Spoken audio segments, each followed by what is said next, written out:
Welcome to the Late Night with Chalky podcast.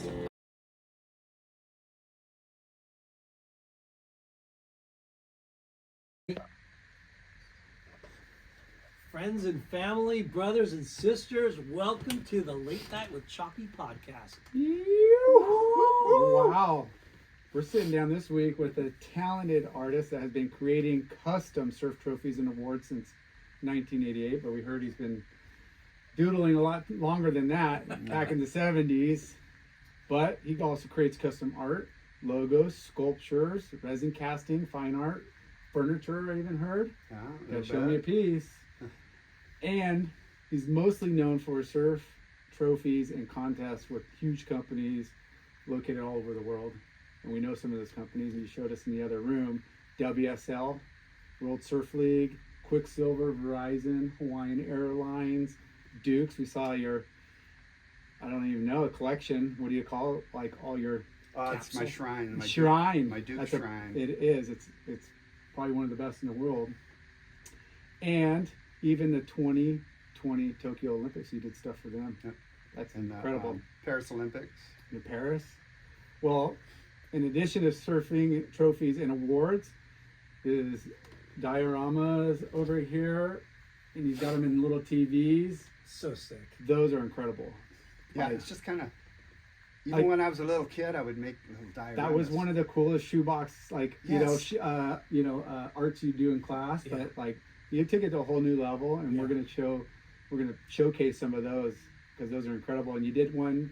You're commissioned for Hobie Alter's 50th anniversary for the Hobie shops. You did a replica of his first store, which is his first special. Dana Point store. Yeah. That's an iconic, iconic building. Yeah. Yeah, the architecture on that thing was a trip. Insane. Yeah. You know, and then they, whoever designed their sign and everything, they took a lot of thought. Yeah.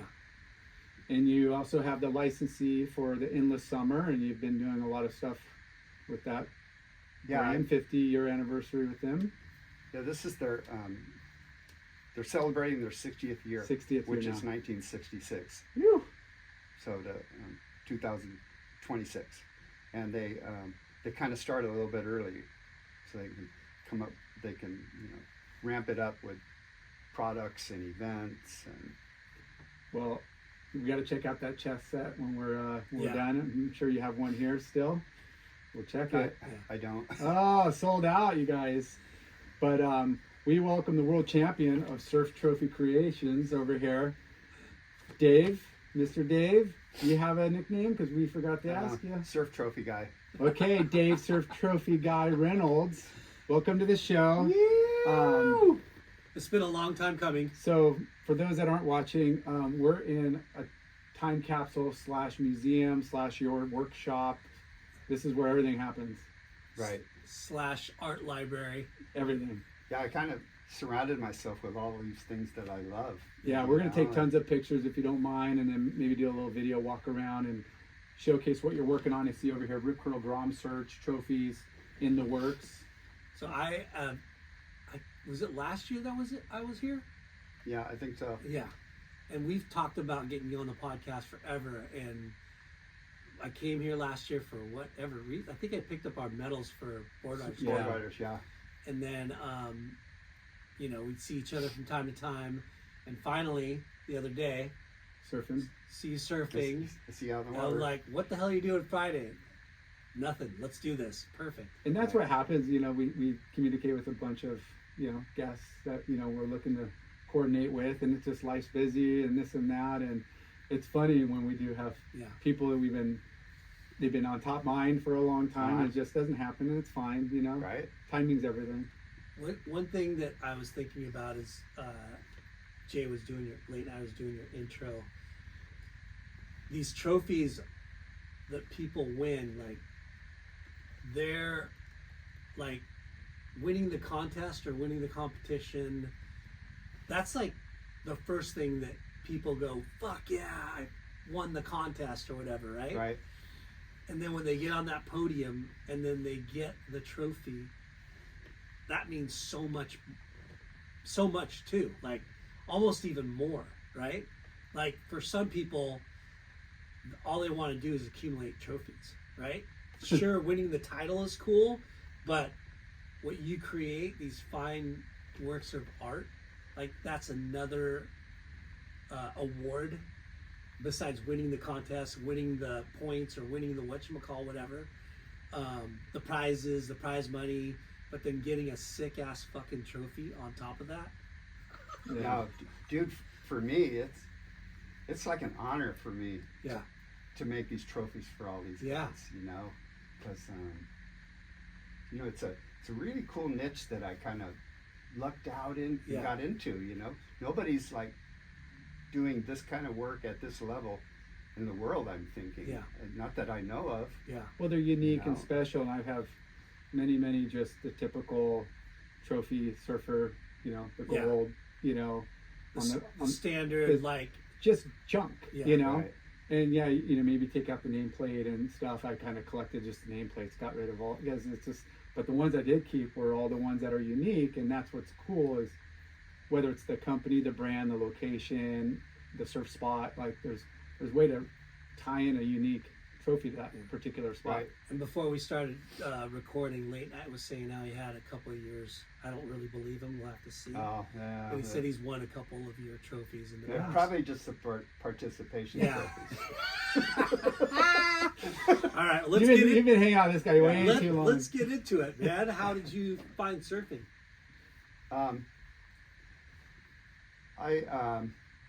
My dad would take me to the pier when I was in the 60s. Huntington Beach Pier. Take me to Huntington Beach Pier. And he would like to go fishing when he could off the end of the pier. So I would go with him. So we would be at the end of the pier fishing, and right in front of me is like Guys all these fishing. freaking surfers doing all this incredible stuff in the ocean. And somehow I just knew, fuck, I got to do that. I'm going to do that. You know, it wasn't even a question of, How old were you when oh God, I was like maybe like 12 or 13. okay. And where did you No, grow up? And I grew up in Boyne Park Okay. until It's I not too could, far. no. Yeah. And Straight down Highway 39. so after that, I would like figure out ways to get to the beach from Boyne Park. Sometimes in those days there was like this. It was like a bootleg bus service that would called the Beach Bus, and it would go up and down Beach Boulevard, one freaking bus, and they would charge it 25 cents each way. So if you missed this beach bus, you had to wait till he went all Circle the way around. to HB, came all the way back to La Habra, and then came all the way back to pick you up. So all day again. that one bus would just One do bus lips. all day, and it wasn't even it was before there was a public bus service here, so it was called the Beach Bus. What a But we would trip. hitchhike too, Yeah. and if I had to, I would ride like my Stingray, dude, to the pier Yeah. from Boyne Park, 13 miles. So Buena Park, for people that listen from out of the Knott's country. Berry or out of- Farm, like Yeah, you it's know, where- Staten, Knott's go Berry past Farm. Staten, and then and then Boyne Park right after. So I would like So wait, so this was it wasn't a city service. It was some guy that just some guy that had a freaking bus, that decided picked everybody up from La illegal as hell. and Habra now to yes, PC, and or, kids, adults, I forget and what what type of people would take this bus? kids, Just mostly. kids kids going that to wanted the to go to the beach, beach. that had a quarter, dude. And there was a few times that I got to the beach and got so hungry that I spent my quarter To go back. to come back, and I would always give the guy a hard luck story, and get back there. You know, he That's would always hilarious. be real cool, and And all you made could sure- muster is 50 cents for the day. yes, dude, yeah. I would have 50 cents. And, dude, I'm going to HB. I'm going to the pier. So You know? you'd drop you off literally at the end of Beach Boulevard, and Yeah, and then you'd have to walk the mile or Yeah, mile and a walk half to the pier. there. I think it. It'd loop it- around. I think it dropped off around Lake Street at Okay, the time. that's even better. Yeah. So you it wasn't that much of a schlep, yeah. you know. But I did that, and then Did you have a board or did you? I had an air mattress. So I would, Sick. because I didn't have any money, because we didn't have a lot of money when I was a kid, and so I would sneak out a freaking camping air mattress because I saw the kids were riding air mattresses, those blue and yellow ones with the rope around them. So J-Lar just bought one from what's that place called? Pack Rats. Pack Rats, yeah. Yeah, Oh, Mikey nice. from Yeah. Mikey from Pack Rat, and He was selling it. I forget the Four guy. Rider or something like that. I'm drawing a blank right now. Yeah. But yeah. So Sick. he bought a mat for him and yeah, his kids. you know what? I dreamed of having a mat like that. Yeah. So, But this is an air mattress. this was for an air camping? mattress for sleeping on, dude. So I would tie it to the handlebars on my Stingray and ride up freaking 13 miles with no money, no water, nothing, no communications with parents. Yeah. No towels. Nothing. Nothing. I probably tied a towel to the handlebars too, and then I would ride it all the way to freaking. It would take me like 2 hours, or For sure. from Buena Park to Huntington Beach Pier, and then I would get I know to that the pier. struggle, bro.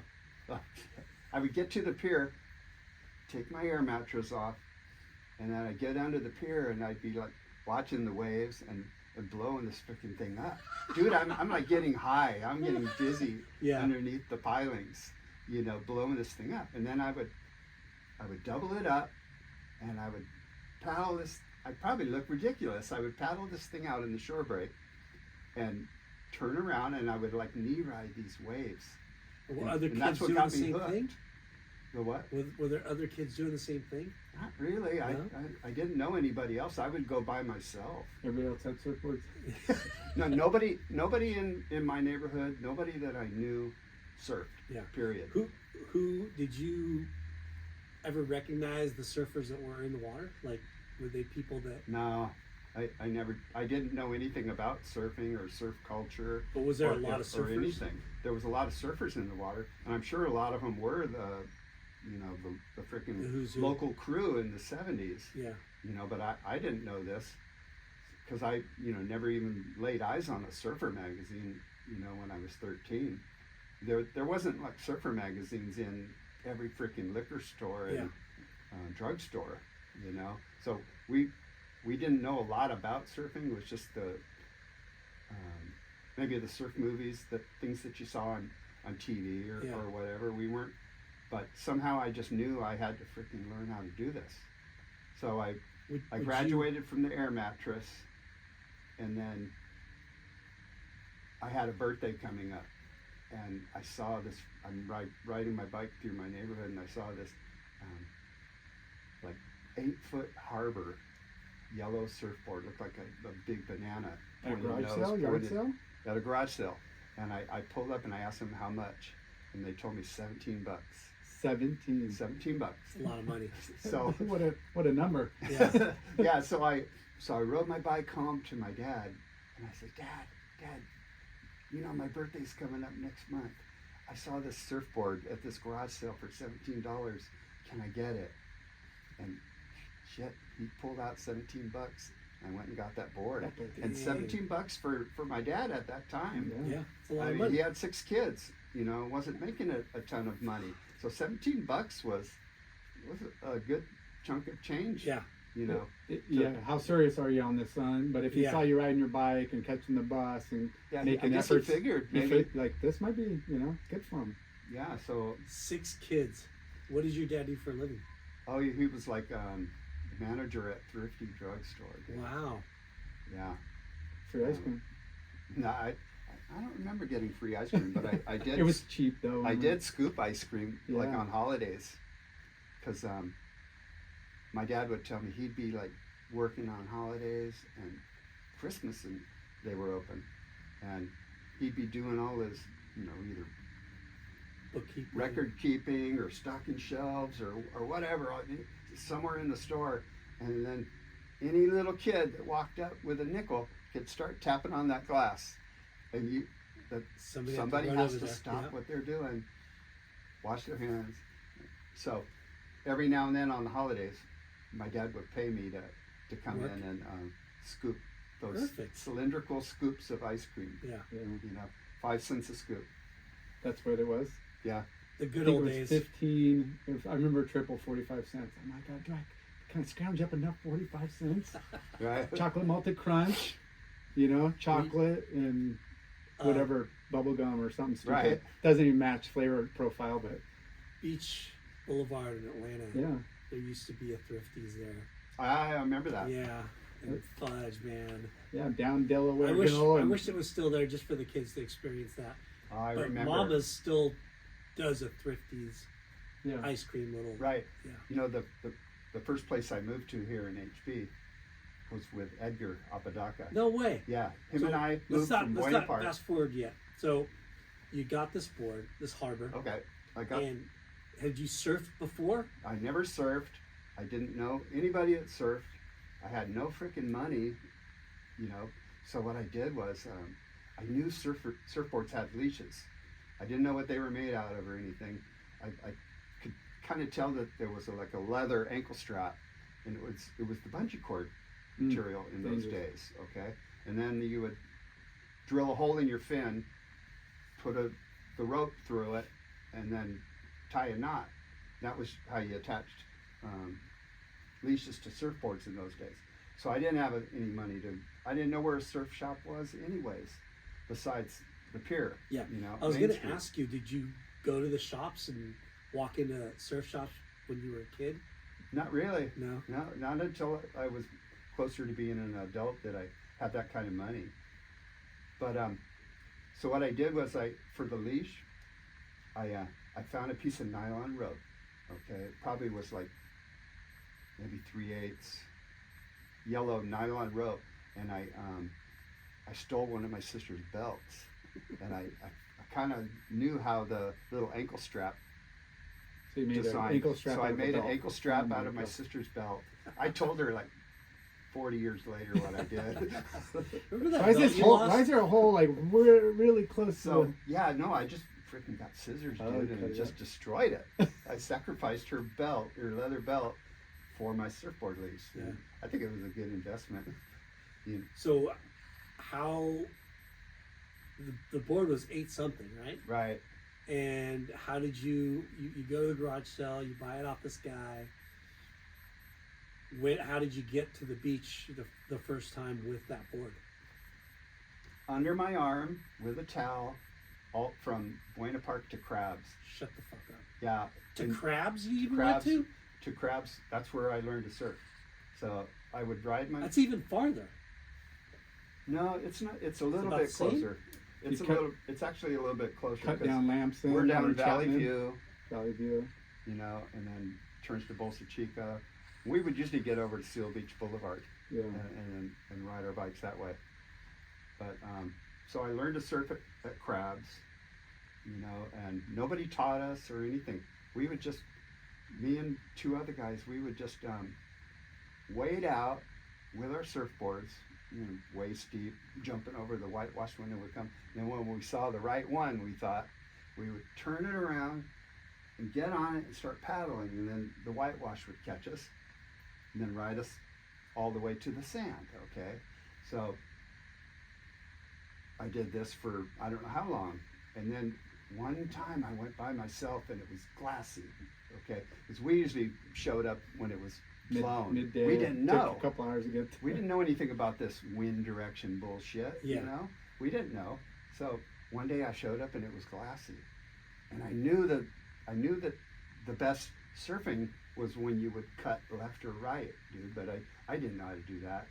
So just one freaking day, I can still remember it, taking off on this wave and riding freaking just open face, and the way it felt compared to The whitewater. riding whitewater. Yeah. I mean, it was like the difference between, you know, regular skiing and powder skiing. You know, that's how it felt. And I'll never forget the sensation of riding that one open face wave for maybe 10 feet, you know, and then when the wave was over, I didn't know anything about kicking out or anything, because I'd never been presented with that opportunity. Yeah. So I just fell, and I was like hooked, Yeah. you know. I So rad. distinctly remember the day that I got it, you know, the standing up and cutting from the start, not standing up in the whitewash, but standing up and dropping in and going down the line. I remember that day myself, and what you just described made me flashback to Right. that day. It's Yeah, like it's burned into our heads. it's burned Yeah. into our heads. Yeah. Yeah, I mean, and Was there people there to see you? Nobody. Nobody. I was by myself. Why does it work that way? Yeah, we had me and my buddies, we had a little crew, and we would ride our bikes to Seal Beach Jetty. We didn't know anything about tides, low tide, high tide. We just knew that high tide sucked. We didn't know when these things happened or anything. Yeah. Because we didn't have newspapers, They didn't. There's no surf line. There's no surf line. There's nothing. There's nothing on TV that tells you, hey, high tide is at 1:50 p.m. Nothing. So we didn't know how the tides worked or anything. Yeah. And we called ourselves. You just fucking rolled the dice. I did. I would rode just, your asses down to the beach and go. I would just go. It's good. It's bad. It's good. It's bad. We wouldn't know. It didn't matter. Like, you're so frothed anyways. But yeah, it did, but like, you're not going, oh, it's not good, I'm not going out. You're going out no matter what. No matter. Yeah, it wasn't what. even a question. Yeah. Like, Yeah. So the crazy thing was, in those days, you could get away with this. We would ride our bikes to Seal Beach Pier, like late afternoon, like 4 or 5 o'clock. We would get there maybe 45 minutes before dark, and we would surf on that north side of that pier, and we would run out on that little wall, jump in the water right away, and we would do this circuit. And we would do that till we got all wore out, and then we'd ride our bikes from Seal Beach to Sunset Beach or Bolsa Chica. And then all we had with us, dude, was like a beach towel and a surfboard and no money. And we would like sleep on the beach at night, And there was a few times when the people that lived in those Sunset Beach units, they told us they were concerned about us. So they would have us sleep real close to their place. But we would sleep on the beach and then just wake up. Did you make fires and shit? Nothing, dude. No, we would just be sleeping. You just under... have the moonlight yes. shine on. No, we didn't have a watch. We didn't have a phone. No, our parents probably thought, each of our parents probably thought we were at the other guy's house. These poor kids have meltdowns if they don't have their phone with them gosh. or enough snacks or. Yeah, we had like nothing. And then we would wake up in the morning. It's like Naked and Afraid on the beach in Huntington Beach back then, right? Yeah, like you could do it. Survivor on the fucking beach. Very loose. Yeah, that was in Bolsa Chica in those days. There was no freaking restrooms every few hundred yards. There was no parking lot. No lights. It was just, you park on PCH, there's a bunch of sand and ice plants, and then there's the waves. That was Bolsa Chica. Yeah. And you had they didn't really have backpacks. No. Right? Like, you didn't make yourself a rucksack or whatever, right? No. You just have your your clothes, and your towel, and your board. Less is more. More shit to lose, more shit to carry. You know what I envied was, there was always some guys that had a little more dialed in than us. And they had those 2x4 racks in the back with the wheels. Yeah. So they made like little surfboard carts. Behind the bike. Behind the bike, So that's the way they rolled. And I didn't have such money and capabilities. Yeah. But eventually, on like Mother's Day, I sold flowers. Like people sell flowers on the side of the road and stuff. Yeah. One freaking day on Mother's Day, somehow I got this job selling flowers. So I made like $15 selling flowers for the whole day. Okay. And I saved that money. And then when I went to Main Street, I bought one of those freaking racks that sticks out of off the back tire. Oh, wow. Like this. And your board goes in like this. Yeah. Okay. So I was able to buy one of those racks. So I didn't have to carry my board that far, It was wiggly in the wind. Those things were kind of sketchy. What kind of bike did you have? A Stingray, you said? I went from Stingray to like some funky, like 3-speed or something, in those days. On long distance rides, you want a 3-speed at least. Yeah. Something. But, Fixed cruiser speed? No. Yeah, I mean, one-handed 2.5-hour bike rides with Right. with the 40-pound board. right? In the wind. Like, imagine that.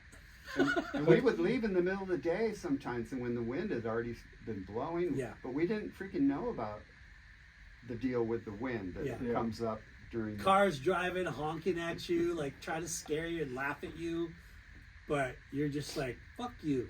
I'm riding to the beach." Yeah. But you find little like improvements, like you said, like when you're on your, Yeah. you'd wrap your handlebar with the towel. You know, sometimes we duct tape. You know, just so it was permanent.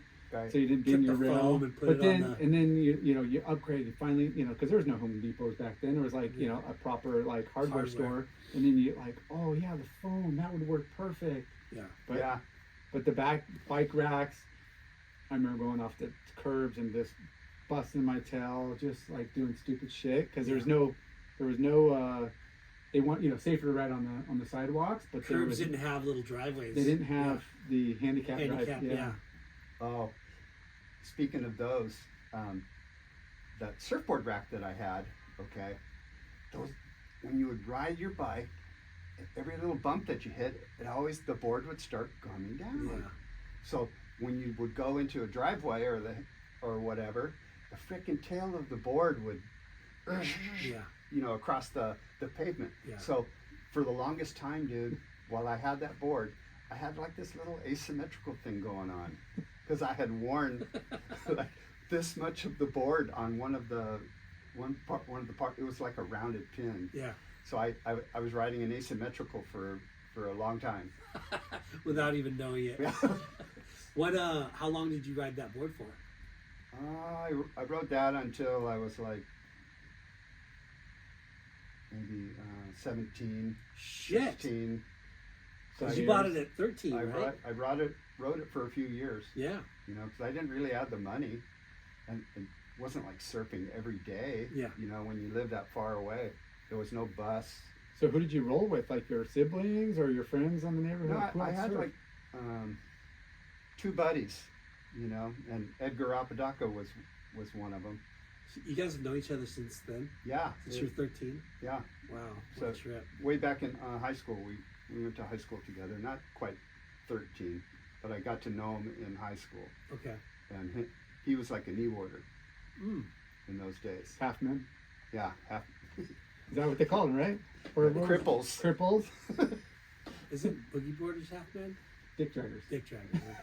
Hey, in the 70s, dude, Those were the nicknames. I like a lot yeah. of those, a lot of you guys out there. in the 70s, I'm guessing like maybe Half the people. 10 were or kneeboarders. 15% of the surfers out in the water were kneeboarding. Yeah.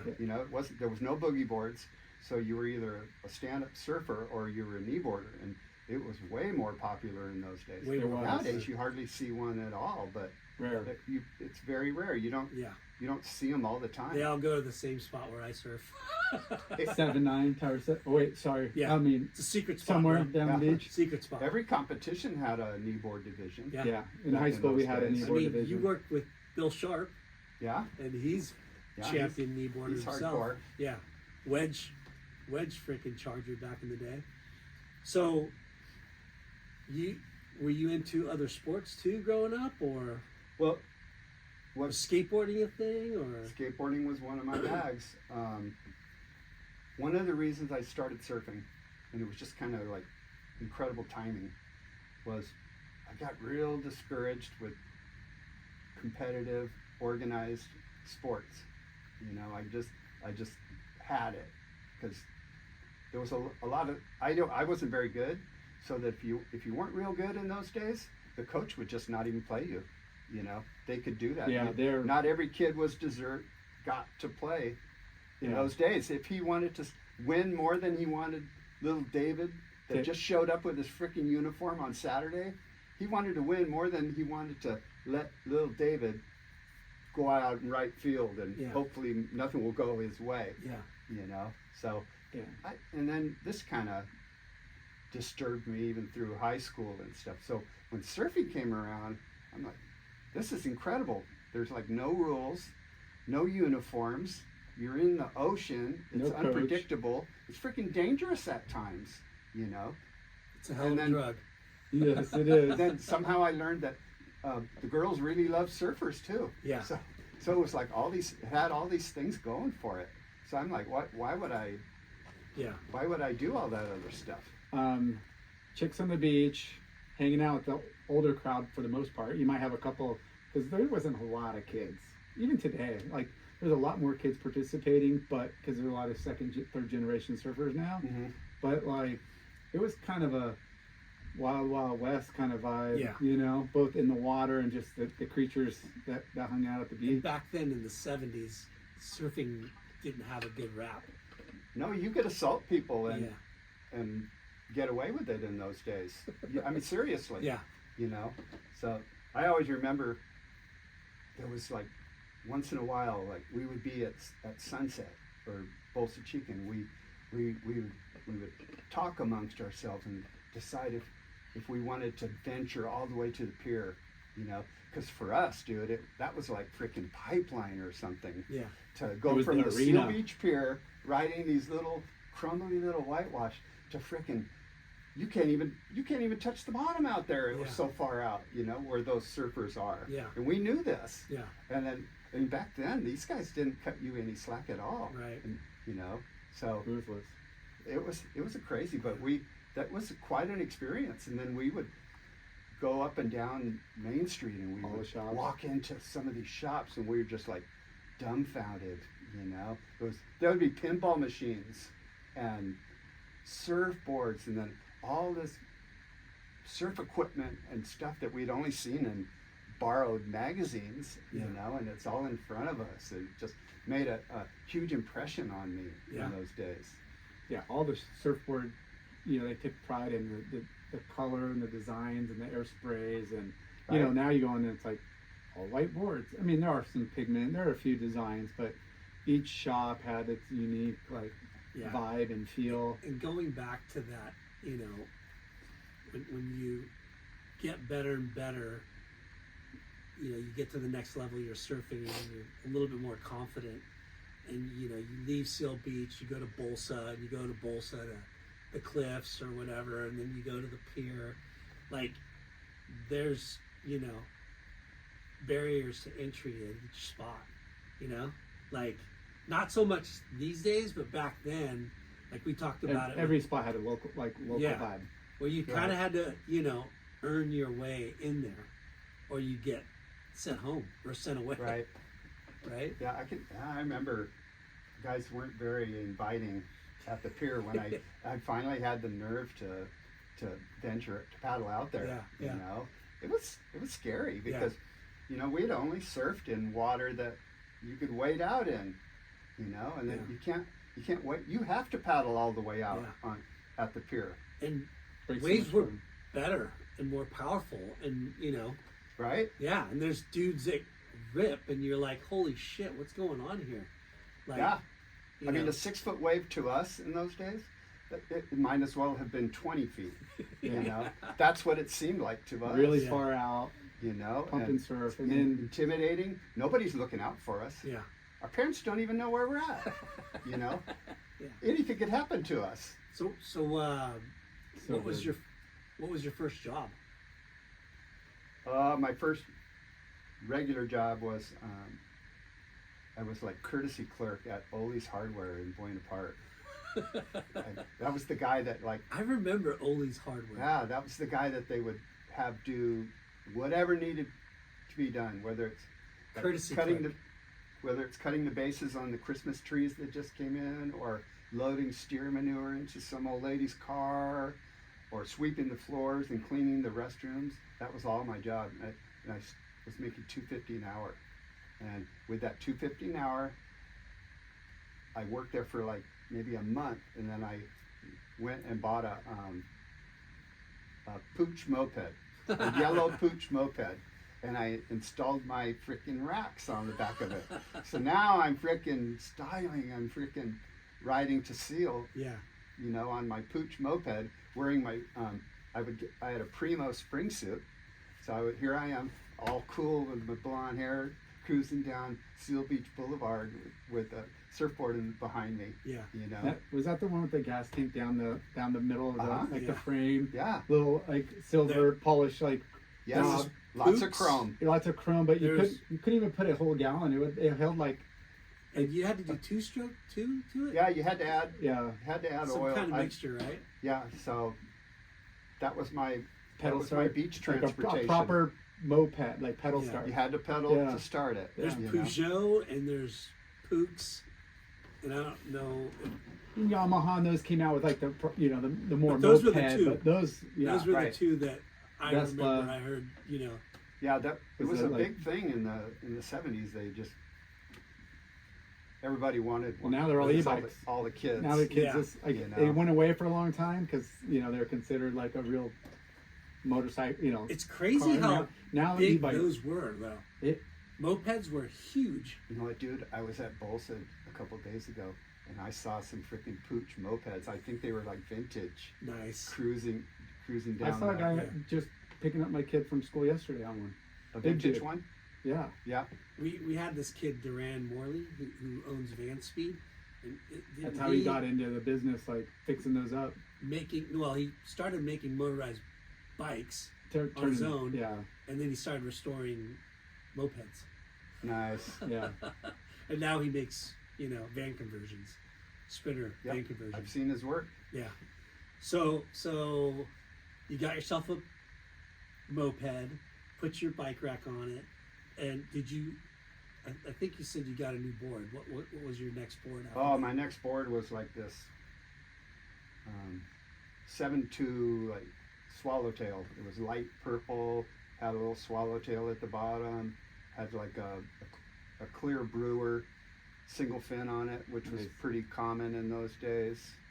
So that was my board until I just before I moved to Huntington. How big of a difference was that in your surfing? Well, I mean, the yellow board, the Harbor was it was kind of almost like a transitional board. It wasn't a short board, it wasn't a long board, and there wasn't any such thing as a mid-size in those days. It was kind of a transitional board, and that's why it was so cheap. Nobody in those days, everybody wanted a short board. It was all about short boards.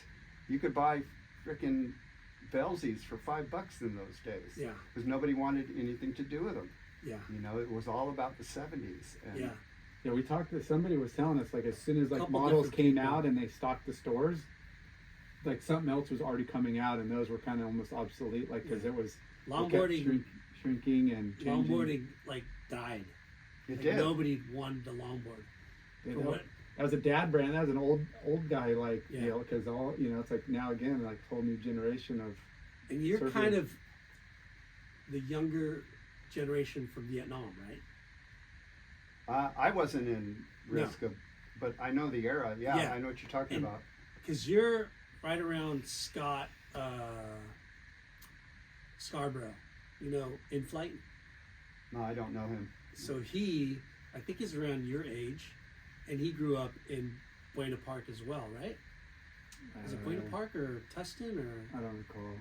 Anyways, he was saying how there wasn't a lot of surfers during his time because a lot of the older surfers were in Vietnam. Oh, okay. Yeah. Like the lineup like emptied out in Emptied out for a for a few couple years because years. like a lot of guys were pulled. Well, back in those days, there wasn't a lot of guys my age in the lineup. Yeah. And there wasn't a lot of little kids, Yeah. young kids in the lineup. It was mostly like young men. Yeah. Occasional woman would be in the water, but back in those days, it was mostly young dudes. Yeah. Yeah. But during the Vietnam War days, Scott was saying how, fuck, man, we didn't really deal with a lot of localism because there Right. wasn't a lot of, locals out there because they got shipped off to Nam. And I'm like, wow, what a trip to hear that info that we would never even think of. You know what I mean? Right. Kind of like on Big Wednesday. Yeah.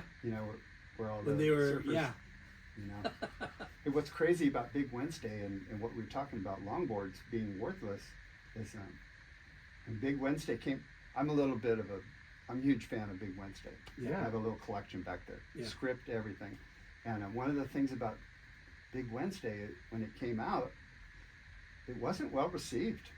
by the surfers in those days because of what they were all interested in, the new shortboarding, and they didn't want anything to do with all that 60s bullshit, the beach blanket bingo and Gidget and all of that. That's what it seemed like to them, but it really wasn't that kind of movie at all. It's one of the best movies depicting surfing. It is. Yeah, I agree. But since the guys in the movies and in the trailer were riding longboards, they just figured it was a longboard kind of movie, and it's hokey, and I don't want anything to do with it. So Big Wednesday kind of had to come into its own and to become a cult classic for what it really is. Yeah. One of the greatest, dramatic depictions of surfing ever made. Yeah. If you ask me. Even I think most of the surf movies are, because even North Shore wasn't a big box office hit. It was kind of like a everyone clowned it. Yeah. Like people still do. Yeah. People still do, but it's worth being clowned on because it's freaking hilarious, and it's just either it was a depiction of reality of how surfers acted, or that movie influenced how people act now. Right. You know what I mean? Like, is it the chicken or the egg, or egg? You know what I mean? Because when you watch it, you're like, that's how we fucking are. Like, we're from an outsider looking in, like, for sure. That's like the way that movie. It was hokey, but it's what we did. But what's your favorite line? Everybody has their own line. I see on Facebook sometimes. So that people want to buy some photos, Burkhart. Okay. Mine is, you took his stuff, you pound him. I always like, UJOJ? Yeah, there's too many of them. Well, he's so howly he doesn't even know he's howly. That's the most popular for sure. When are you going to stop calling me Barney? Barney? When the wave comes in, when the wave's here, don't be here. Hey, we had Turtle on the show. Yeah. Oh, nice. I got to meet him one time during a screening for the Surf Museum. Yeah, Don was epic. He was epic, and it was so awesome because finding out how core of a thespian, an actor, like he loves acting, and he wanted us to know that, dude, I'm not. I do plays. I've done a ton of movies that like he takes it seriously, and then to find out how core of a surfer he is, he goes to G-Land every year. Every year, and charges. So it's like really cool to see that, how this person that we watched years and years ago, and his shows become a cult classic for us, but he's real. And Gregory Harrison, he's a real surfer too. Yeah. So pretty rad. Yeah, that's kind of an exception, because Big Wednesday, Gary Busey, William Catt had some surf experience, and I guess Jan Michael Vincent he's a full surfer. He became one. Yeah. Oh, he wasn't one from the beginning? I don't know, but I know he became a pretty avid surfer. Yeah. But Gary Busey wasn't really a surfer. Right? No. But he's party. But still, what an incredible that movie, and North Shore, and even Fast Times at Ridgemont High. That was a pretty sick movie too. Oh so I remember all that stuff when it was new. Yeah. All I need is some Cool Waves, some Tasty Buds. I don't know. What you need is a job. All I need. Okay, this is not a recap of every surf movie out there. You know what's funny, Dave? I have these friends that have a shop. It's called Satellite Board Shop. I brought this up before because when we talk about North Shore, how everybody has a favorite line, how people have memorized that movie. Those guys, one of them's from LA and surfed. God, what the hell's his name now? Mazzotti and Raul Pinto. JG Mazzotti. Satellite Board Shop. And it's a snowboard skate shop in Colorado, and they do movie nights with North Shore, and everybody nice. Dresses up and fucking Colorado surf skate like lifestyle store, but like they love surfing. They go surf, like they come out. And it's for us being growing up at the beach and dealing with like beach, retailers along the coast, like I'm at a skate shop and they like surf the river in Boise, like they're like, yeah, in the spring it's when it's biggest because all the snow melts and, we come here and we saw some friends from Cowtown out and they come out and surf there in Arizona, and it's pretty rad that like surfing is bigger than what we think just here in our own little bubble. Yeah, and it's becoming more so. Yeah, every month with all the wave pools. Yeah, that are so out many there. now. It's like every time social media, like algorithms pop up, and because we follow all the wave pools, so it's just here's another one. Oh, I can't wait till Newport they build a decent one here. So I don't have to. Newport. Yeah, Right? there's gotta be one in Newport. When, next year or Probably 26? Yeah. Yeah. Hopefully they build Wave enough garden? to where all the prices go down a little bit. Dude, that's what's going to happen. Yeah. There's going to be so many of them. They're going to be competing for our dollars. Yeah. And that Palm Springs pool, they won't be able to charge $200 for an hour to surf that pool, that wave. Yeah. When you can ride wave garden technology for cheaper than that and get a 40-second ride. Yeah. Yeah. It'll be awesome though to have. I can't wait till we have back in the 80s, they were talking about the next level new technology wave pools, but nobody had the money to really invest in it, and they didn't. The technology wasn't really there because there was plans for a place near Anaheim Stadium by Gotcha at the time. They wanted to build a combination wave pool and snowboard park. I think I heard this. Yeah. So when I heard about this, it blew my mind because all I had ever known about is that wave in Arizona, and Rick's favorite wave. Rick King. Yeah. Yeah. So But that was really the one in Palm Springs. That? Yeah. Yeah. So I always in the back of my mind I have to keep surfing. I have to be able to, when this wave pool thing takes off. finally becomes the real deal, I have to be able to surf it. And so in 2021, I had the opportunity. Got to surf a whole day at the surf ranch. Nice.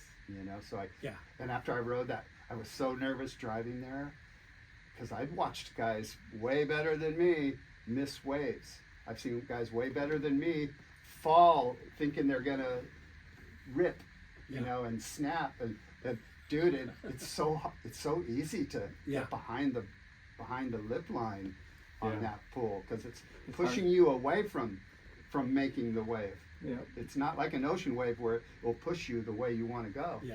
So That It's wave, tricky. for me, is the best wave, right?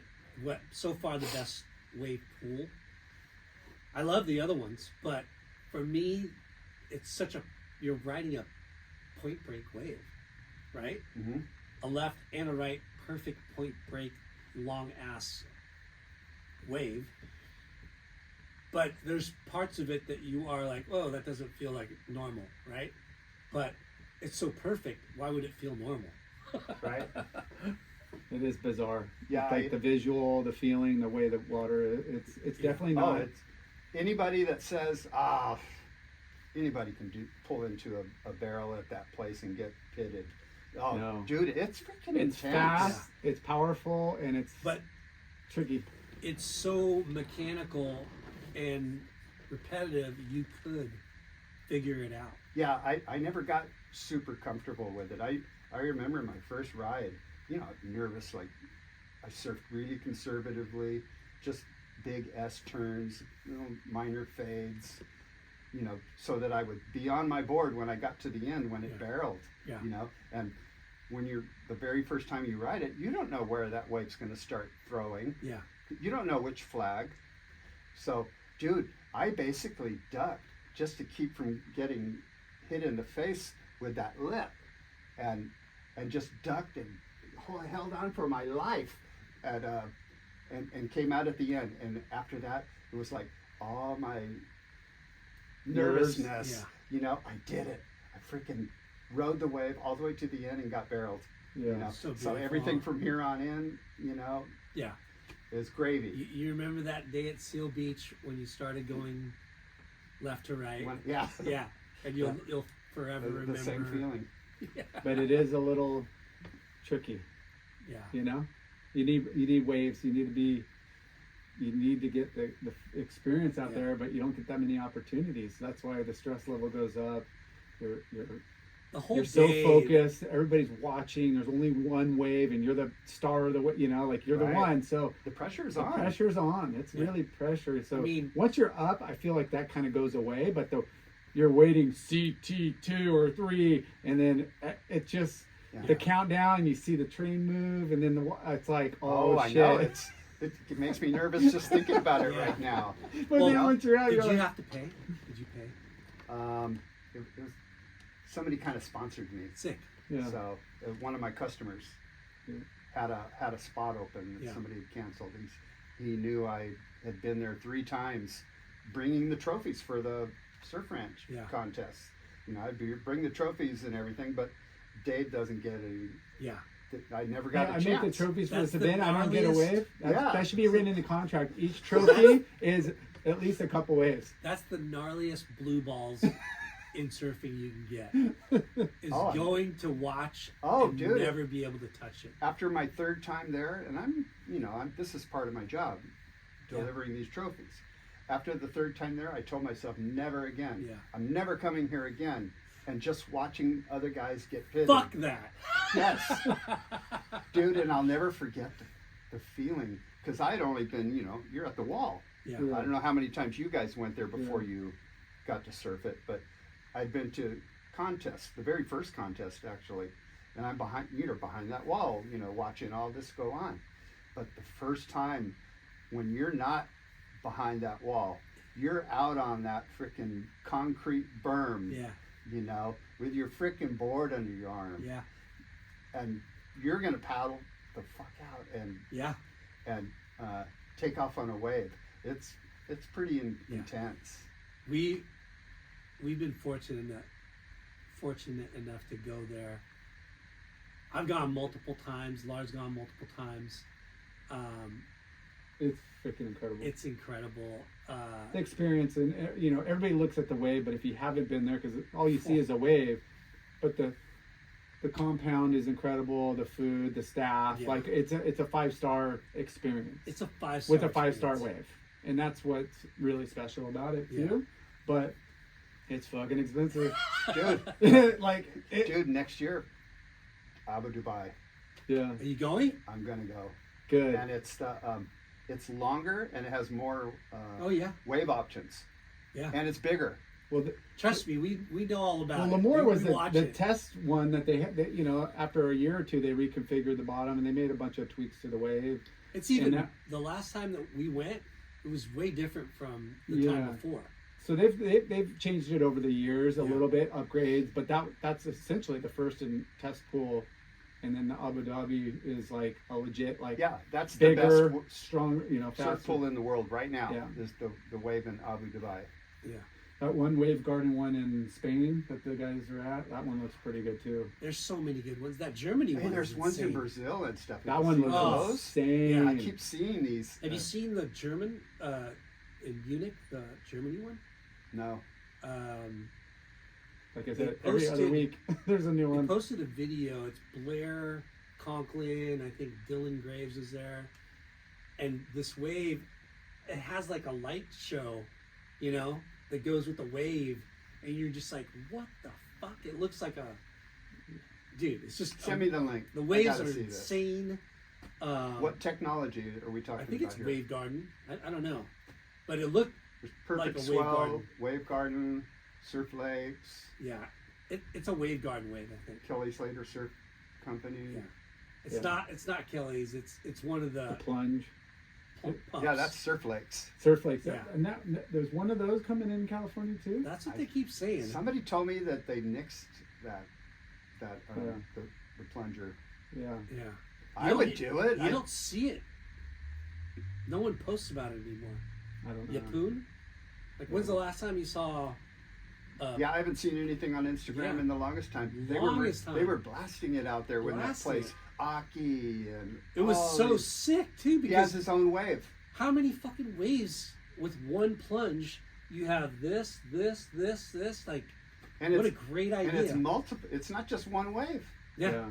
You know, But that's it- what's crazy. Yeah, and there's different types of waves. Not only a multiple set, Yeah. but it's multiple. Yeah, one breaks. side's like beginner, one side's like a point break, one's Yeah. a slab. They got like one drop, and 8 guys are standing up on different types of waves. No, it's a way better model as far as making money goes, because Yeah. you could have 30 guys out surfing at once versus one guy. Yeah, maximizing the energy of one machine. Anyways, So going back to surf you, pools. Okay.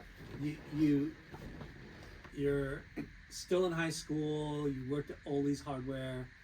Then, was there competition? Did you ever get in a competition in surfing? No, or- like I said, I started surfing because I didn't want to be Yeah, competitive. competitive, you know. Sports.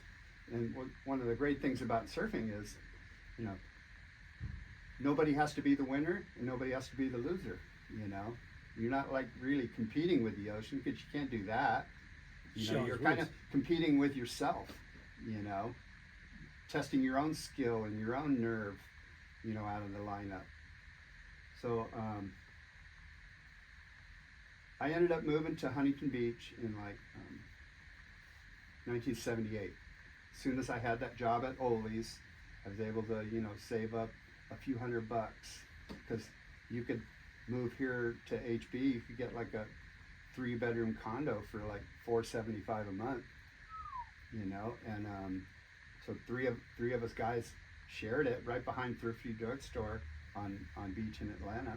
$100 Holy bucks, shit. a little over $100 each. Yeah, I Like with- paid $175, and I got for the 25 extra. I got my own bathroom, and the other guys paid $150 each. You know, and fuck, we're living at the beach, dude.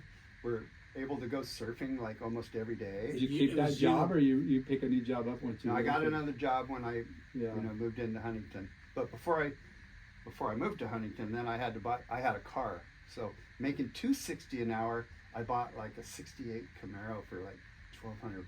Bitchin' Camaro. Yeah, it was only 10 years old, and I got it for like $1,200. And that was my car that I drove when I, you know, moved to HB. You know, and then Did you do any like surf trips now that you know, like you're making money, you got a job? Did you go like Mexico or do any like? no, I never had that kind of coin to travel. It wasn't until I started my business that when I got that very first job with the ASP that I had the So hold money. on. Before you go there, so you and Edgar and another buddy moved to Huntington. Moved to Huntington. Okay. And Edgar, was he still kneeboarding then or no? Yeah, he was a kneeboarder Okay. then. And And Still accepted him. He's still cool. yeah. and now you're a local, pretty much. in our minds, Yeah. we were, you know. And where did you guys surf? Straight down Beach Boulevard? Or? I was like a South Side guy, Okay. you know, in those days. That was my typical Left spot. side I didn't pier. surf North Side very much in those days. Northside was Yeah. the ratty bunch. That was the kind of. Yeah. Was it? Okay. Yeah. And I had I think I had like this infinity rounded pin, twin fin in those days. And then And surfing's getting more popular. I finally graduated to Carl Hayward's. So me and Edgar would go into Carl's shop, and there would always be a rack of used boards. And so we would scrape up the money, $65, $75, and we would buy all the used rocket fishes that Carl would have in his shop.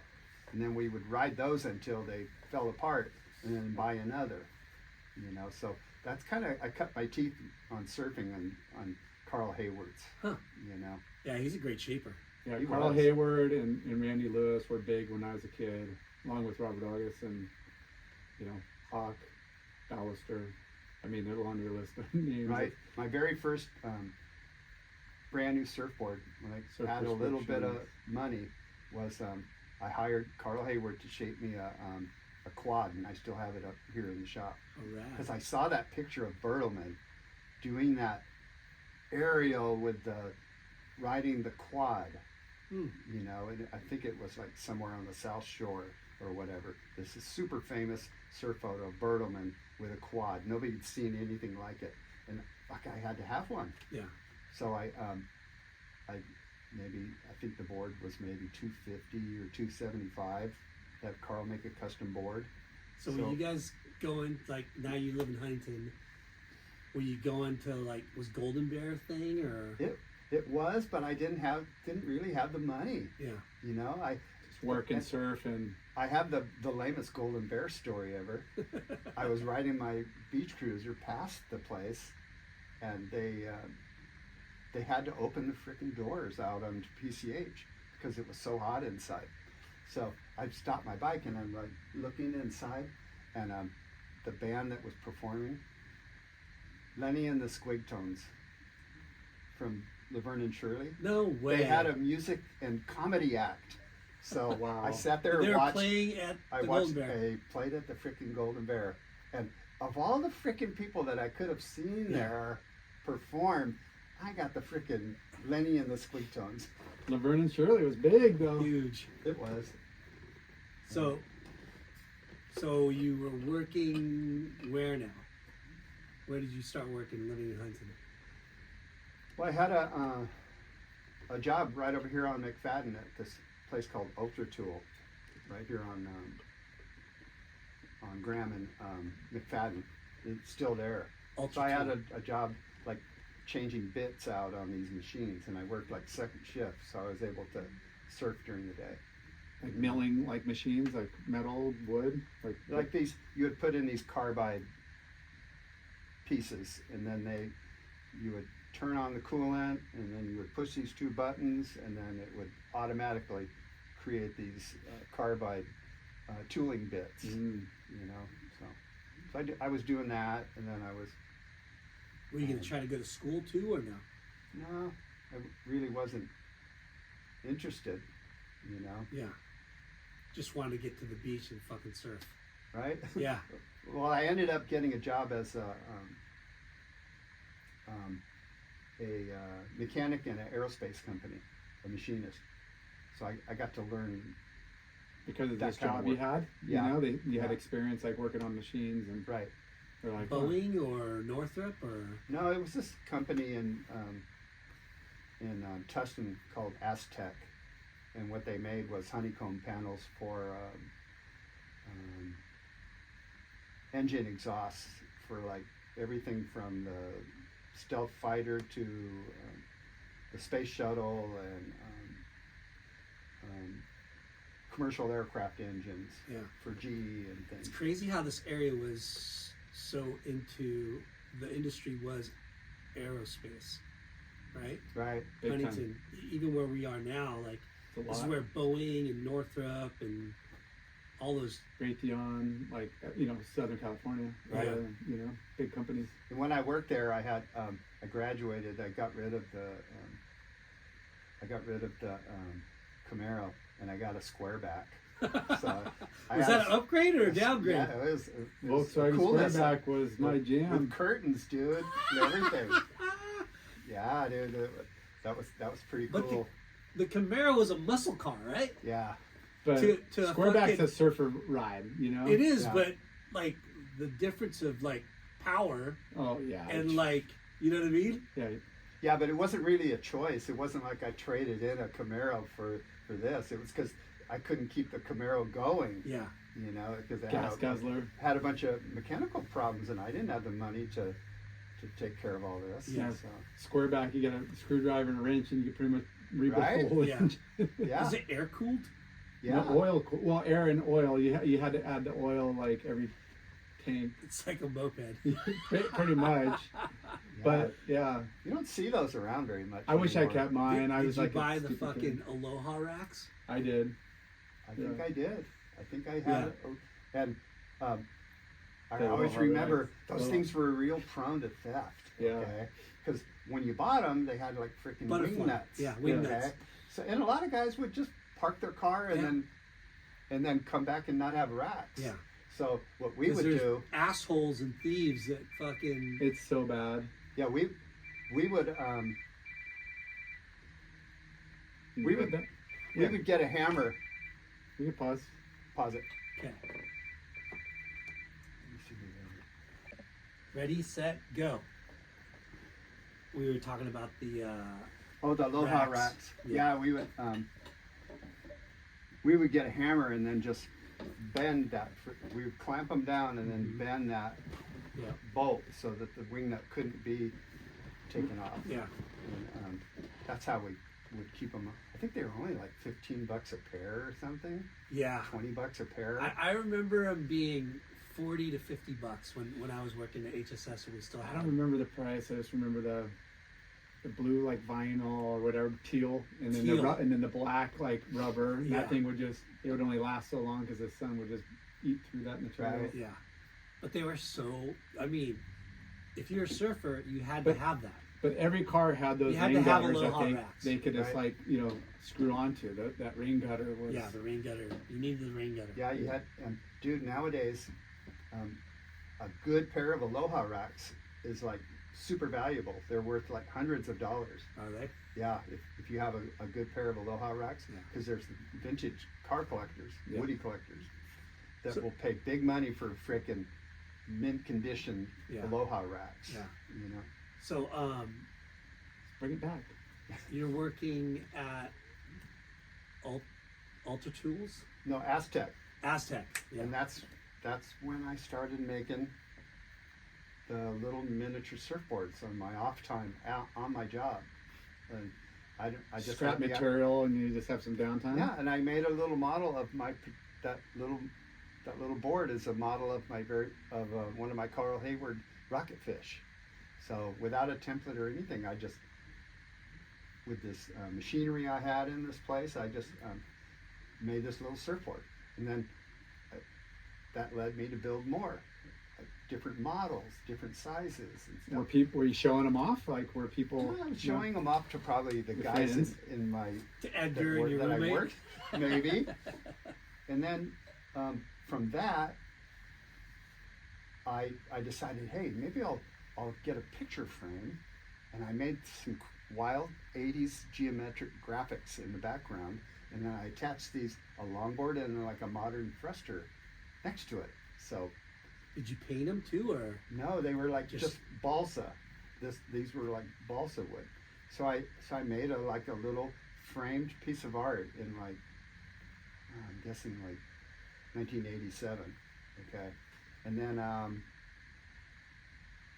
from that I started hand drawing some graphics, and then I would put a surfboard in a frame, and then I thought, Kind of like a Hey. photo box looking. So you had a cool, and then I would Hand make a drawn. shadow box. yeah, shadow. You know, box. then I went from there to a shadow box with glass, and I still have this piece. But And, were you selling them, or were you? No, I was just compiling them. I was just experimenting. Okay, and then with then the I had intent to- of maybe selling them. no, not at the time. Yeah. It was Just a never- hobby. I'd never run a business or anything. Just a hobby. Yeah, it was Yeah. just kind of a hobby at the time, and then I had the idea. You know what? Maybe these things would make a cool surf trophy. I didn't know anything about contests. Never Yeah. been in one. Never even been to one. Yeah. And but for some reason I had the idea. I'll make a shadow box, and I made up this fictitious contest. Drew all these graphics all by hand and airbrushing and a model surfboard inside. And after I built that, I was pretty happy with it, and I still have that piece. I contacted the ASP. They were the WSL at the Can I time. stop you real quick? When did Edgar start his CCSAs? Right around the same time, probably. In the 80s, right? Yeah, in the '80s. Yeah, 'cause And we used to did surf you when we make was a his kid. trophies for him? Yeah, ever since he's like my longest customer. Yeah, yeah. You know, so But this is before though, right? Like you were Just making them. just making them. I was just making them, Yeah. and then I from my job, there was a phone booth. I looked in the phone book. The yellow pages. And I knew about this Association of Surfing Professionals, and I knew that they had a office somewhere in Huntington. Yeah. So I called them up, and Meg Bernardo answered the phone. So I tell Meg, hey, my name is Dave Reynolds. I'm an artist, and I came up with this idea for surf trophies. Can I bring them in and show them to you guys? So I did. So she said, sure, bring them in. So we made an appointment, and I brought that shadow box in and maybe a couple other art pieces, framed pieces. And I brought them into her, and she loved them. And you're like, I could do your guys' logo or whatever. And like, I did. Yeah. And I did, yes. And then a couple weeks later, she calls me and then left a voicemail. And I had the job for the world tour. So I had like a month to make maybe 12 or 13 Shadowbox awards that they were going to give out at the awards banquet at the Royal Hawaiian, at the end of the tour when they give the world champion. And Barton Lynch won that year. And 89? 89? Yeah. Right? No, he won 88. 88. And then he got awarded like January 5th or something, something like that. But so I got the job to make the trophies. So 13, what, like rookie of the year? Yeah, best media. Yeah. All these different rookie of the year, and just a bunch of different. Yeah, all different categories. That's cool. And Bill Sharp was one of the guys that won it for Surfing Magazine, and I still have a picture of him with that one of those first trophies I made. Yeah, you have a picture of you at the banquet, right? Yeah, I do. Yeah, I do. And so it's really funny that you've never sold anything. Nope, you haven't sold any pieces. You were just creating art for yourself, and then the first person or organization you think of is ASP. You find their number in the book. I don't know. And you go, I'm going to call them. Yeah, They're local. Don't go to the city contest. Yeah. Don't go to the NSSA. Yeah. Go to the freaking ASP. Of the top platform. I don't know what, dude. For trophies. I'm still that not way, not dude. NSSA or not CCSA or not. We're going straight to the ASP. Sometimes I don't know better. Now, could have been genius. Talking about money, what was the cost? 13. I think they got a deal because I didn't know what to charge because I had never run a business. Yeah. I didn't know anything Did about you form invoices a or business? Did you create like a? I did after this job. Then I got me thinking. Yeah. So from this job, I got paid maybe $1,000, and for me in those days, $1,000 was like, huge. Yeah. I mean, that's like a month's pay. The kind of money I was making. Yeah. So I got $1,000. I'm making all these shadow boxes and it's such a rewarding that's a reward in itself that the ASP, the governing competitive organization, right, the place where you want your trophies to be seen, that you hit it, you got it, you're like, like that's the top of the chain, top of the. Yeah, it's like starting at the top. You started at the top. And with the money I got from that, I'd never been to Hawaii, never even been on a frickin' plane, dude.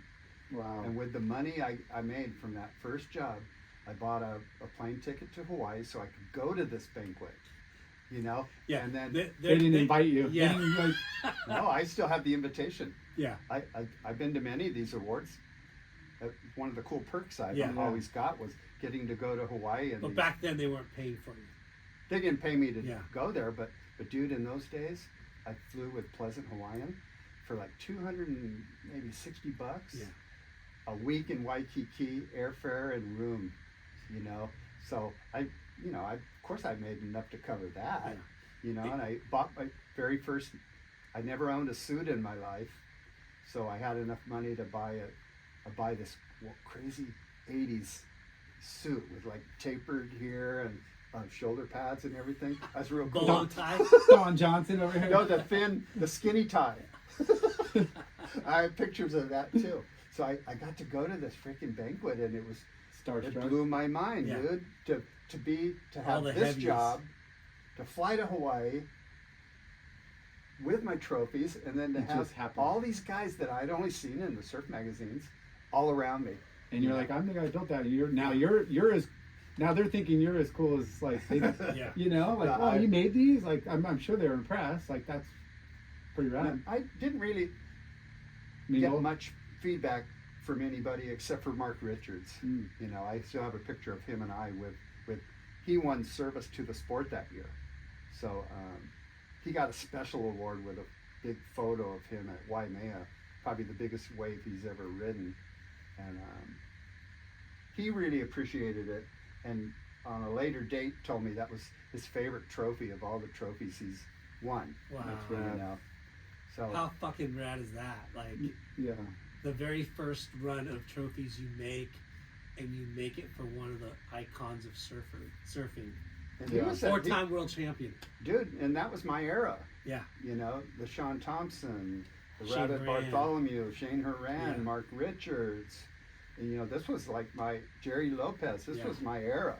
You know, and getting to see all these guys, and you know, and so after this banquet, and then it, you know, kind of gave me the idea.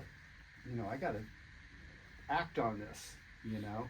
You gotta take it more serious, like, or you know, like if I could do this as a living kind of like thought, or Yeah, I did, dude. After that banquet, I think. Yeah, after that banquet, it'll be I easy to must get have- NSSA and CSSA all the. I got a few jobs here and there. So I am a machinist, you know, steady pay, benefits and all that. So I thought, you know what, I could do this. So And you were gonna do it on top of your day job. No, I was quitting my day job, dude. Fuck. Dude, I had an apartment on 16th Street, okay? Underneath my apartment, 221 16th Street, I had a one-car garage that was just like barely enough room for one car. No electricity. And so I would have to throw an extension cord over my balcony and string it into the garage, and I would plug in all my equipment, and I had like one freaking 100-watt bulb. That was my lighting Oh my inside this whole God. thing. And here I am I'm in there whittling away at freaking So why didn't world you- trophies. Why did you take that leap of faith and just like, you know? I don't know. I just somehow, dude, I took that jump twice because I quit the job. I worked on my own. I tried to, you know, make a go of it. And that lasted about 6 or 8 months, okay? And I thought, oh, man, I'm going to have to get another job. So I ended up getting a job with McDonnell Douglas from 90 until 96. And then in 96, things were looking up in my trophy business. And I thought, okay, because the whole time you're still doing it, just I'm still doing you're it, I'm supplementing with your full-time Yes. job. Yeah. So I quit. I quit again. I quit in '96, and so I've been doing my thing So since Okay. '96. That's backtrack awesome. a little bit. So you were working at Aztec. 6 or 8 months later, he had to go. Then you came back from Hawaii and said, I'm going to do this full time. You're working out of your garage. Now, besides ASP that gave you $1,000, what other organizations were you making trophies for? Like OP, Okay. and you know, Because Calvary that- Chapel. Yeah, because the ASP thing, you walk in the door to everything else, they'd be like, yeah, we want you to make our trophies. Yeah, but in those days, Was it dude, that easy, I or didn't- was it- I wasn't business savvy. Yeah. I didn't have a business card. You know, there was no internet. I didn't have a phone.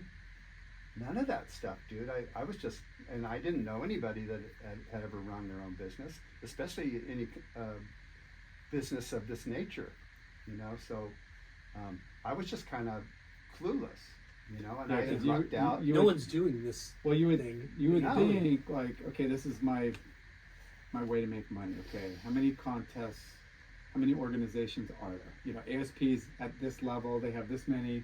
NSSA has this, CSA, CCS, you know. Yeah. And then you're like, okay, they got division. I mean, there's got to be a point where you're maybe trying to see like, Yeah. if I can make And 200 trophies a year. Don't get us wrong, because you don't know until you go. Yeah. Right. We're asking because that's the journey that it's like, here you are 40 years, 50 years later or whatever, and you've got an established business. But when you go back in time and you get this you out of nowhere get the top of the food chain trophies, right? Mm-hmm. You get commissioned to do those. You make $1,000, which at that time is a lot of money. You quit your job, and then like Laura was saying, okay, how many is this a business, right? Mm-hmm. Like, I'm gonna hit. How many trophies do I make for ASP, right? Right. How many times a year? How many trophies can I make? How many do I make them for every contest? You know what I mean? Like, those are things that you as a businessman and for your livelihood, you got to start thinking of those things, right? And how can it be a business? How do you make money? You know? You just wing it. Yeah, you were winging it. I was, because back in those days, you know, you couldn't like do a Spreadsheet search and find out about all these surfing associations and contests, and all there basically was in those days was that Pamphlet at little the thing store. in the back of the surf magazine yeah, that would yeah, show yeah. all the competitions from the prior month. Yeah. That's all I ever Performance. saw. Yeah. You know, WSA. how do you get a job with that? Yeah. You know, so what I would do, I had like photographs taken of my works, some trophies. Okay, so I would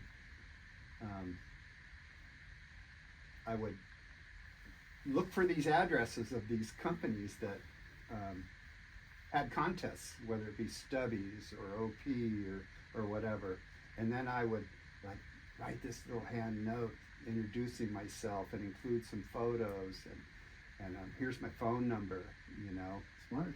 And I would hustle jobs like that, you know, and then word of mouth a little bit too. But you know, when I quit that first time, I probably shouldn't have quit, but I did. Yeah. You know, I just had to know. You Yeah. know, Because how old were you at that first time? like 30. Okay. Yeah, in 1988 I was 30. So, and you know, I didn't know anything about business or invoicing or any taxes, or for the longest time I didn't charge any because I didn't know how to do it. I didn't have a business license for the longest time. You know, I was like flying under the radar, dude. Yeah. Flying under the radar. I'm an artist. And I'm a commission and cash business. By the seat of your pants too. Yeah, and here it is 35 years later and I'm still doing it, dude. But you know, now that, I mean, as years go by, and yeah, you're looking at, you know, your Rolodex of customers, you know. Right. Okay, yeah. There's, you know, you got the board riders I see, we do stuff. Then you got like NSSAs, or, you know, WSAs or CCSAs, and then novelty one-offs. And then now you're doing awards for like companies, and like how did the surf trophy business expand into some of these other areas? Believe it or not, I'm guessing about half of my work as far as trophies go are corporate. Yeah. Okay. Whether it be employee recognition, or say they have maybe they'll have a convention in Hawaii or whatever, so they want to have something that ties into surfing. So nowadays they'll find me. If you punch in surf trophy, if you search surf trophy, Your on name Google. pops up. I'm right at the top. Yeah. You know, because I was somehow I had the sense to frickin' buy surftrophy.com. So somehow I knew that if you include what you're selling in your Domain. URL, Yeah. you're going to end up at the top of the search. Yeah. You know, versus, you know, having to promote your position on Yeah. Google. So I made a great, because Surf Trophy was not taken. So this is a long time ago. Yeah. I was able to get surftrophy.com, and stupid things like surfing trophy was already taken. You know, Crazy. because somebody in the Midwest had surfingtrophy.com, you know, and nobody says, yo, Lyndon, we need to get some of them surfing trophies. You know, no, nobody says that. Yeah. So, no, Lyndon, we need surf trophies. Oh, surf trophy, okay. Yeah. You know, so I lucked out and was able to secure that URL, and I still use it. Yeah. People find me all the time that way. So if you're listening, you want to order up some awards or trophies. Yeah. Surf Not surfing Trophy. trophies. Surf trophies. Trophy.com. That is Simple, so- straight to the point. It's so amazing because, you know, it's cool to go into something. If you know too much, you won't. Sometimes that it's self-defeating, right? I totally agree with you, dude. Yeah. I didn't know better Yeah. to not try it. Yeah. Because You had didn't I know run any better not to fail. yeah, if had I run this idea about these things to somebody else, Yeah. you know, don't go there. Yeah. Go to the NSSA. Go to the. What's Somebody crazy? would have told me to go do that. Yeah. What's crazy, Dave, is like I keep bringing up. You went to the top of the surf world in the ASP, got the job, no fucking hurdles. You walked in, said what you wanted to do, they fucking bought into it. You made $1,000. That's a lot of money for, you know, a first time out of the gates. Could have made business way venture. more, but you didn't know how to price it. But that's just Yeah. error. I didn't like know. learning, and you know. But that success and your naiveness, you quit your job, you learn that, oh shit, I did the wrong thing, but you're passionate about it and you believed in what you were doing and you just kept doing it. Yeah, I You know, never 6 years gave up. Yeah, 6 years later, you fucking give it another shot. Right? Yeah, I never gave up. Even when I had, you know, full-time jobs, I was still making trophies. Yeah. You know, in my garage and Yeah. stuff. And over the years, you know, that word of mouth and your drive to like keep doing what you love, right? All the other outside of surfing industries, like you said, you know, corporate, you're building a name for yourself, and your artwork and your trophies are getting noticed in other circles, right? And that's how you've created this business that sustains itself now. Yeah, I kind of, you know, I've always made sure that I have contact information on every trophy, you know, and now I have URL, QR codes on every trophy, so somebody can just click it and Yeah. then go right to my website. You This know? guy's all tech now. He is tech. No, dude, I taught myself web design. Yeah. I graphic design. I do all my own graphic design work, and it's just I'm just super curious and Yeah. love learning this stuff. I just am not interested in going to a school to have somebody teach me these things. Yeah. You know. Yeah, earlier you're saying you watch a lot of YouTube to I do. gain. I'm a huge fan of self-directed education. Yeah. Pinpointing, laser focusing on exactly what you need to learn, you know, and fuck all the other bullshit. I need to learn this Yeah. right now. Well, you were at a job, you know, your machine work. You're just doing one systematic, one process, one job. Like your focus was this there. On all your artwork and all these meetings that you work on, like that's So many there's different- so many nuances and things to learn and master, you know. So you're never going to be ever bored or not learning. No, I didn't, and I'm always like open to new techniques, new Yeah. materials, and new products. Yeah, and, you're an artist. Yeah. you know, and I think if you're an artist, you know, you should always be expanding your skill sets. Yeah. You know, your mediums. But your artist talent didn't come out until later on in life, right? You weren't like, you know, sculpturing or cutting stuff up or machining stuff out when you were in, you know, junior high school. No, not at all. Yeah. And I just kind of had the wild idea. You know, I wanted to be an artist. So even my very first trophies for the ASP, they had an artistic aspect to them. It was the miniature surfboard, and then it had this kind of wild looking 80s graphic of a surfer, you know, that I airbrushed. I somehow got my hands on an airbrush and taught myself that. Yeah, because it's a surfboard. Yeah, cool, but kind of boring. You needed some contrast, Yeah. some color to kind of pop, give you some dimension, Right? give you something to stare at. Because I mean, Give it some color, color. you know, and then 80s. So that's kind of how I did that. So your opening triumph was ASP. What other milestones or commissions are you most proud of? Oh man, I know you, I mean, looking I'm around guessing. I'm guessing the Paris Olympics. I probably did 4 different jobs for that Olympic which was cycle. this And- year's 2024 Yes. Olympics. Yeah, this one. I actually did 4 jobs, and one of them was a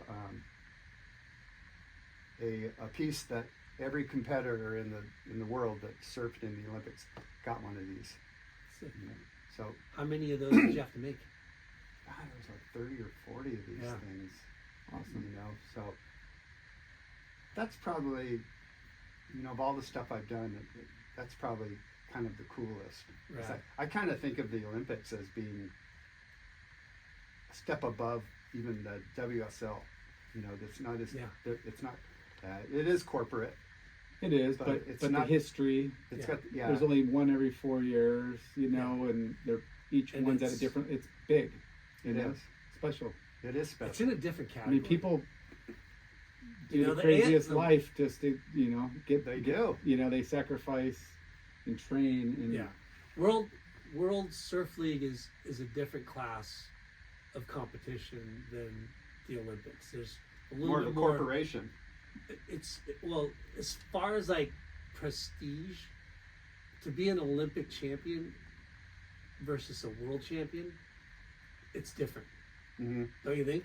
well, and It's still because You the mean a gold Olympics. medalist versus a world Yeah, so WSL? yeah. I know what you mean, but They're on both- on eyes outside of our core industry, yeah, the Olympics is huge. I still think because we're such a, you know, a tight surf, you know, Yeah. community, world champion, still like on the top of every surfer's For dream sure. because it happens. But yeah, the Olympics. Yeah. I mean, we've only had 2, and I don't think they lived up to their potential yet. I mean, there was Two. like moments of To the surfers' mind, world champion WSL surfer is bigger. yeah.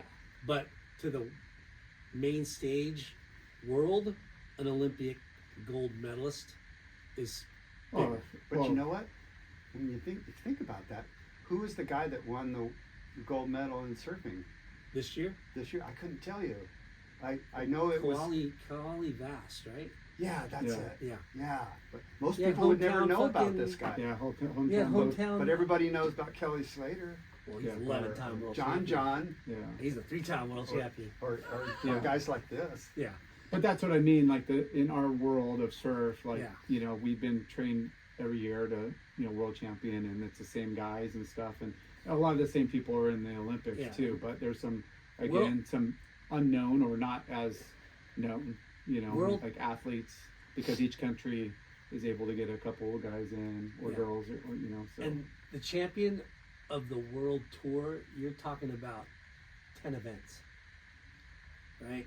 10 or 11. Whatever. And with Olympics, it's one event, Right. which is still prestigious, but still, it's one fucking event. Yeah, how you do. But you know, if you win, you know, your John, your sponsors, endorsements, whoever you have, you're getting, you know, you're getting money from the, you know, WSL as a bonus. You're getting an athlete bonus, but you know, that's in our own little world, and it's probably really good for those guys.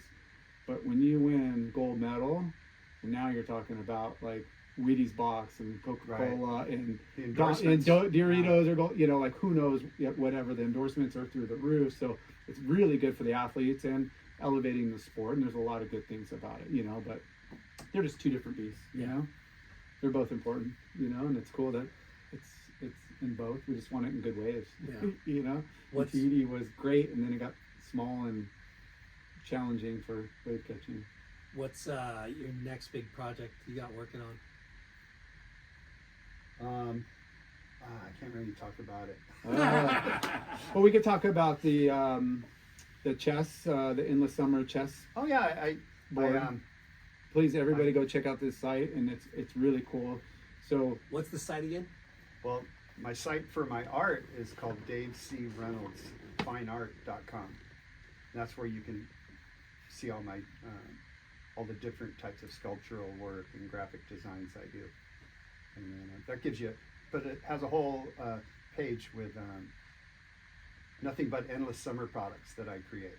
I'm a licensee with them. You want me to tell you how to get more SEO? Yeah. Change your name to Dane. Oh, I know. Dude, when I Google search Surfer my name, Dane Reynolds artwork. Dane C. Reynolds. Yeah, when I Google search my name, that fucker comes up. You know, right? When you do the image search, you know, I'm pretty on it as far as online presence. Yeah, but he still pops up, even though misspelled. It's still popular. Yeah, yeah. No, but that guy rips. Yeah. You know, I don't care. That guy's incredible. Yeah, for sure. That only does you good. I've actually got to meet him, and I got pictures of him with some of my products and That's stuff. awesome. And he's real cool about it. Yeah. You know. We actually got to interview him too. Nice. We had him on the show at Surf Expo. Yeah. Hilarious. You guys awesome. But we saw you're doing a birthday, or is that okay to say? Birthday gift to your friend? Oh yeah, no, you don't want to bring that up. Okay. Sorry. That's what I'm asking. Yeah. But So you got a couple secret things going. Yeah. You have friends in high places you do special birthday gifts for. I do. Okay. Did you do Eddie I Cow or something for Eddie I Cow? I have. You know, one of my things is I've volunteered at the Surfing Museum here in since Huntington? the '80s. Okay, I've been volunteering or had a role somewhere in the museum for longer than anybody else ever has, and so my very first piece I ever had on public display was right around when I got that ASP job.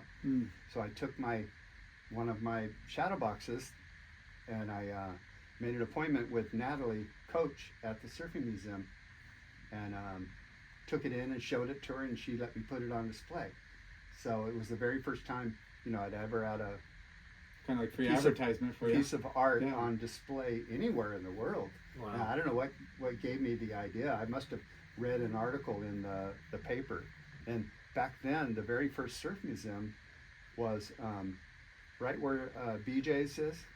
It used to be a Security Pacific Bank, and behind Security Pacific Bank was this little small building, probably about the size of this room, and that was the freaking first surf museum. Wow. Mm-hmm. You know, and then of course they move over to Fifth Olive. Street. Yeah, Fifth and Olive. What a trip! So And you've made stuff for like the OP Pro and, like you said, the Clarion Tour. It used to be Clarion, right? It was Bud Tour, and then with the Clarion. I mean, it changed sponsors' hands for a couple of years. Yeah. But Clarion for sure. And you made stuff for like Huntington Surfing Sport too.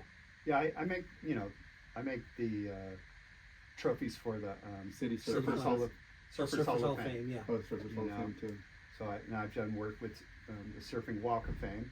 I've done things for them, and no, I love doing stuff like that. Yeah. You know, in the Skateboarding Hall of Fame. I saw. I make the trophies for the Skateboarding Hall of Fame.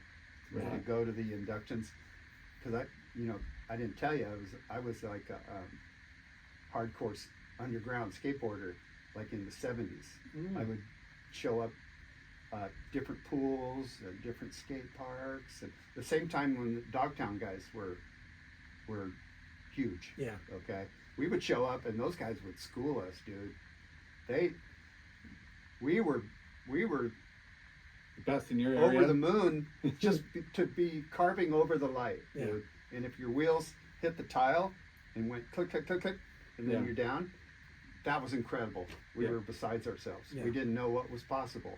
And then these fuckers from these Dogtown guys showed up. They'd been pool skating way longer than us. They had figured out how to kick, turn, and pump. Yeah. Okay, so it just totally blew our cycle away, because you'd get in the shallow end and you would wait in line, you'd shift over after every guy went, and you would go in, over the light, and back out. So this takes just 2 or 3 seconds, and then the next guy goes unless somebody falls. So you got this little flow going, you know. Yeah. So you didn't have to wait too long, and then these guys showed up and fucking learned how to kick turn. Yeah. And So stayed in there for a minute. We're a like, whole what different- the fuck is Whole different ball game then. Yes, we didn't know we were like seeing the Pumping the future. transition and like Can I- back and forth. It was Can I the tell you- future. A couple cool things. A couple months ago, we did the boardroom show, Mhm. and we were doing podcasts there, interviews there, and fucking Tony Alva was there. Nice. And he walked up, and I'm like, dude, we'd love to have you on the show. And he's like, yeah. He goes, Go "I through my wanna- PR firm and my sponsors, and you know. Yeah, Really? Not just that though, but he goes, I want to tell you though, I'm a surfer first, skateboarder second. Nice. And I'm Yeah. like, what the fuck? Yeah. Tony Alva? I wouldn't have thought that. Yeah. Because he was at a boardroom event and stuff, and we're like, "What are you doing here?" He's like, But "Dude, I'm a he fucking made it a surfer." point Yeah. to say, I'm a surfer first. and Good a for him. skateboarder." Yeah. And then, how's this? I go surfing at Anderson Street last weekend. And I pull up, and my friend Dave Hegstrom, he's a skateboarder. He's got his own company too. I didn't even know that. Skater Built is the company. And his buddy walks around. I look, and it's fucking Steve Olson. Oh, nice. Yeah. And Steve Olson, same with him. He's like, dude, I'm a surfer first before, skateboarding. I'm like, holy shit, this is awesome. We're going to get him on the podcast too. But it was cool, yeah. Like that's surfing influenced skateboarding back in the day, and Yeah. vice versa. And those Yeah. guys were all street surfers. Yeah, I'll never forget when those freaking Cadillac Decines came out. That's when it changed everything, dude. Smoothness. It went and- from clay wheels to hearing about these freaking urethane wheels. So I saved up enough money to go to La Mirada swap meet to buy my first set of Decines. And they were like there was no precision bearings in those days. Yeah. It was all like races and bearings. you And know? they weren't sold anywhere but the swap meet, or is that just that's where you found them? Well, go ahead and pause. Yeah. I think that might be Stephanie.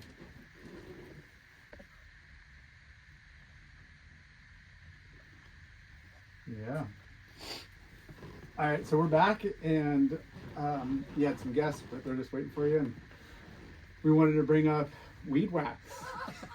Okay, I get crazy ideas all the time. I still get them. Well, I don't know. I'm thinking like maybe 8 or 9 years ago, I had this crazy idea to make marijuana scented surfboard wax. Because it smells so good. Well, some of it does. Some of it smells terrible. So That's skunk. yeah. So Skunk weed. I want blueberry Maui Crush, I want skunk. So get this. So what I did was I bought the waxes and I bought the molds because I already knew how to do resin casting. So it used the same kind of molds. So I started going on. So It's a blunt. You see that? most of the best weed in those, Maui Yeah, Wowie. it's kind of skunky. Yeah. Okay. So what I So what I did was I started buying this skunk scent, from different customers on eBay.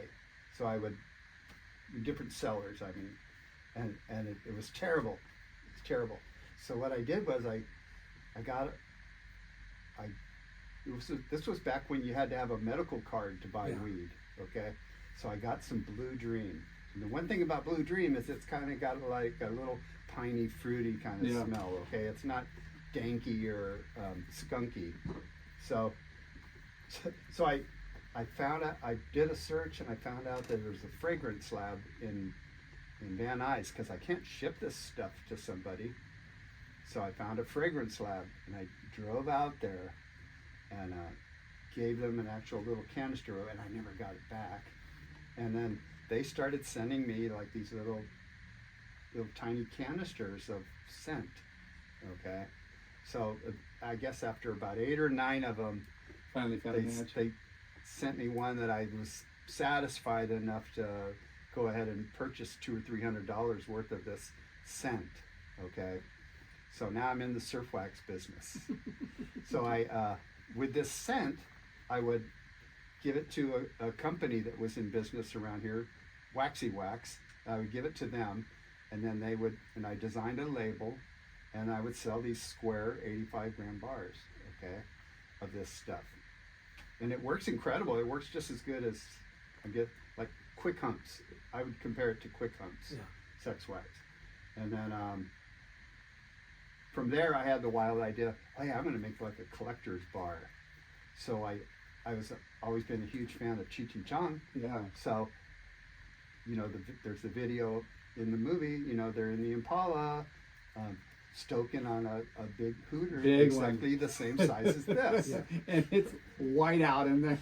So I sculpted a freaking hooter this big out of clay, and then I made silicone molds, and then with my wax formula, I would pour myself bars of wax, and then I would get this certain paper, and because I thought, hey, it'd be cool if it had a rolling paper. So I made freaking rolling papers.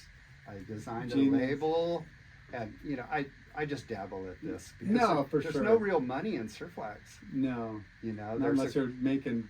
You're just boxes making and boxes and and there's just not a lot of money in it. So, but it was just kind of a fun little Passion project. side project for me, and I still sell a few bars here and there, but mostly it's just for fun. Yeah. I mean, you could probably make more money as a novelty gig. Yeah, and I do. That's how I sell them nowadays. If people want these for their wax collection or for their surf collection or whatever. That's crazy. So, and then you just got back from a trip in Portugal, right? Yeah, I did. I did Chicama in April, Nazaré in October. I went out for the 100-foot wave. Yes, I went out for the Big Wave Challenge awards inductions. Nice. You know, where they take, you know, Bill Sharp. Yeah. He's using the same concept as the Billabong XXLs. So they judge wave height, paddle in, toe in. Yeah. I mean, paddle in, toe Yeah, a in, couple male, categories. female, rookie. Did you make trophies? So I made the trophies for that. Sick. And I actually had to do all my assembly work on site there. Nice. You know, and Bring it Nazaré. deconstructed and put it together there. Yeah, I had to take them apart, ship them, you know, as separate components, and then I show up in Nazaré, and then I put them all back together, make sure everything is all Now, did perfect. they pay for your trip though? Yeah. So There you See, go. business. There you go. He's got it right. I yeah. make enough money to get to these things. Yeah. But no, But- it's nice. The Hey, perks, like you said. That's part of the deal. Is getting you there. Yeah, I mean, dude, it's You crazy have to, how you have to put that into your contract. I've got to, you know, base my whole business around something I love. Yeah. You know, Mix business with pleasure, bro. how does it get better than that? Oh, dude. To be able to create products and trophies that get given out to honoring different surfers all over the world. And they're going to sit in people's mantles or trophy room or displayed, and they're there. You know, it's an acknowledgement that for somebody's you know, something to be proud of yeah, for the rest of their lives. something they've accomplished, and What- you're part of that. You know what's crazy is all these works that I do, you know, all these hundreds and hundreds of trophies that I've created, a lot of them are going to become like heirlooms, Yeah. you know, in the family. They'll Yeah. be passed down to, oh, this was your great great great granddad John won this back in the early 2000s. Yeah. You know, this is the trophy he won. Grandpa And was I- a ripping surfer? Yes. Yeah. Yes. He was one of the best. No way. Yeah. So Unless you're Rob Machado and he just uses them as gardening ornaments. Yeah. So you know, a lot of the trophies are going to be passed down in families. It's true. A lot of them are going to end up in auctions. Yeah. You know, there'll be some kind of futuristic auctions. Yeah. You know, in 100 years.